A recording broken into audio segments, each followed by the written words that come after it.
आप बन जाओ गणेश, घर में नहीं होगा कलेश। अगर हमारा हृदय विशाल बन जाए तो घर में कलेश नहीं होता है। पाँव में पड़ी मोच और दिमाग की छोटी सोच हर समय दुखी करती है। हम अपने जीवन में उदारता लाएंगे तो जीवन में शांति और समृद्धि बढ़ेगी।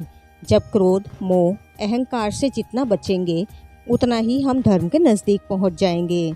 जाति, कुल, रूप, बल का, धन का, ज्ञान का, तप का, मान सम्मान का अहंकार करने की मुख्य वजह होती है। हाथ ठंड में और दिमाग घमंड में सही काम नहीं करता।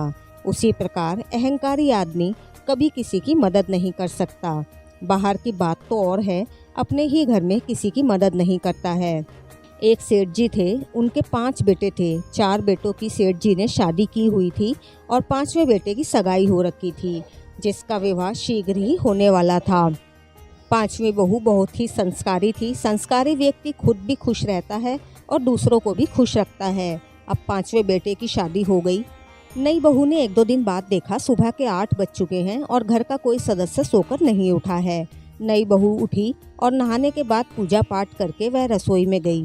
वहाँ नौकर चाकर काम कर रहे थे। उसने नौकरों को बोला कि आज सबके लिए नाश्ता मैं खुद बनाऊंगी। और नाश्ता बनाने के बाद सबसे पहले अपनी सासू माँ के पास गई और उन्हें नाश्ता करवाने लगी। नाश्ता करने के बाद सास ने अपनी बहू को खूब आशीर्वाद दिए तो बहू कहने लगी, यह तो मेरा सौभाग्य है कि मुझे अपनी सासू माँ को नाश्ता करवाने का मौका मिला। अगले दिन सुबह उठकर जब नई बहू रसोई में गई तो उसने देखा कि सासू माँ रसोई में खाना बना रही हैं और खाना बनाकर सबसे पहले अपनी बड़ी बहू के पास जाकर उसे खिला रही हैं।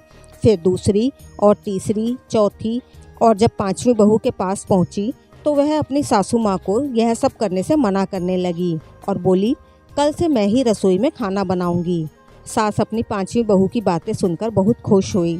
फिर अगले दिन बड़ी बहुओं ने देखा कि सबसे छोटी बहू उन्हें खाना बनाकर खिला रही है। 1-2 दिन तो ऐसा ही चला, पर बाद में एक के बाद एक बहू सुबह जल्दी उठकर छोटी बहू के साथ मिलकर रसोई में खाना बनवाने लगी। अब 5 बहुएं रोज अपने घर का सारा काम मिलजुल कर करने लगीं और घर के जो नौकर चाकर थे वे खाली होने की वजह से उन्हें सेठ जी की दुकान पर लगा दिया गया। अब सेठ जी की दुकान पर नौकर बढ़ने से सेठ जी को भी व्यापार करने में आसानी होने लगी और सेठ जी का व्यापार बढ़ने लगा। इस बात से पता चलता है कि दूसरे की मदद करने से अपना अहंकार भी दूर हो जाता है और उसके जीवन में खुशहाली आती है। इसीलिए कहा है, आप बन जाओ गणेश, घर में नहीं होगा कलेश।